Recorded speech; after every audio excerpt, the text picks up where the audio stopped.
Hi hello అందరికీ నమస్కారం అండి. నేనైతే సాయిబాబా గుడి తండ దగ్గర ఉన్నాను.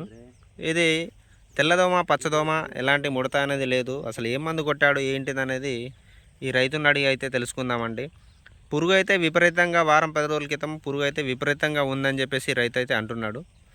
అసలు ఈ ఏం మందు కొడితే పోయిందని అయితే ఒకసారి రైతు మాటలోనే తెలుసుకుందాం. హాయ్ నమస్తే అండి. నమస్తే సార్.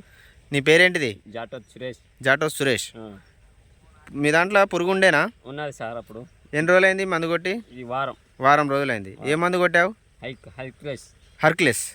ఇంకా క్లోరా. ఏం మంది అండి అది? క్లోరామ్. పురుగు మొత్తం పోయిందా అండి? సాయంత్రం పూట కొట్టిన తెల్లారి వచ్చి చూస్తే మొత్తం అసలు కింద పడే ఉంది.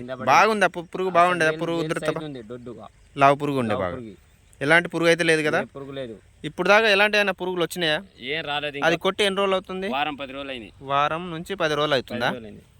పురుగు మాత్రం అసలే లేదు. అసలు పురుగు అన్న ముచ్చట లేదు. ఎలా ఉంది మీ తోట ఇది కొట్టినప్పుడు? కొట్టిన తర్వాత అయితే తోట ఇప్పుడు మంచిగా నీట్గానే ఉంది. ఓకే. ఈ రోజు మందు కొడతారా అండి? ఈ రోజు కొట్టాలి. తోట అయితే బాగుంది అంటున్నావు? బాగానే ఉంది. పురుగు వలన అయితే అసలు ముచ్చట లేదు. ఒక్క పురుగు కూడా లేదు. ఒక్క పురుగు లేదు. ఏ మందు కొట్టావు? మందు కొట్టిన తర్వాత అయితే అసలు తోటలో పురుగు చూద్దామన్నా కూడా ఏ మందు అండి అది? క్లోరామ్. నోవా కంపెనీ క్లోరామ్. అసలు ఒక్క పురుగు కూడా లేదు. అసలు తోటలో చూద్దామన్నా లేదా? ఎన్ని రోజులు అవుతుంది? 10 రోజులు అవుతుంది. వారం 10 రోజులు. ఒక్క పురుగు కూడా లేదు. అసలు అది కొట్టిన తర్వాత ఇంకా ఏమీ కొట్టలేదు. అసలు ఇంకేం కొట్టలేదు. ఈ మందు వేరే రైతులు కొట్టుకోవచ్చా అండి? మంచిగా కొట్టుకోవచ్చు. ఓకే అండి. Thank you. ఓకే.